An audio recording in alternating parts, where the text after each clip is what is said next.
Yes. म्हणजे थोडक्यात तमालपत्ता याचा वापर होतो.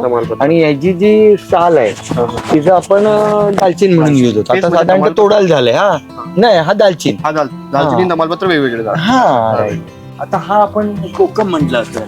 तर एप्रिल मे मध्ये ते पूर्ण लाल होईल. हे आता वादळ 19 साली आलेलं बघा. हा बरोबर. निसर्ग. तर हा मेन पॉइंट हा श्रीवर्धन होता. म्हणजे सगळा अटॅक हा श्रीवर्धन आणि हरेश्वरच्या मध्ये पॉइंट होता. त्यामुळे ते एक महिनाभर लाईट गेली. म्हणजे पोल अक्षरशः तुम्ही म्हणतो ना आपण असे पिळावे ना असे कपडे तसे पिळले गेले. मोठे बनियान ट्री पण पडले. म्हणजे एक महिनाभर लाईट नव्हती म्हणून तुम्ही समजू शकता. ही अशी झाडं लावलेली. हा शाळेच्या पाण्यासाठी वापरला होता. स्पेसिफिकली फक्त पाण्यासाठी नाही, म्हणजे यूज होतो सगळ्यासाठी होतो. पण मोस्टली जी गावठी स्पेसिस आहे जुनी म्हणजे ओरिजिनल ती फक्त ती चांगली आहे, एकदम चांगली. ती ह्याच्यासाठी चांगली असते.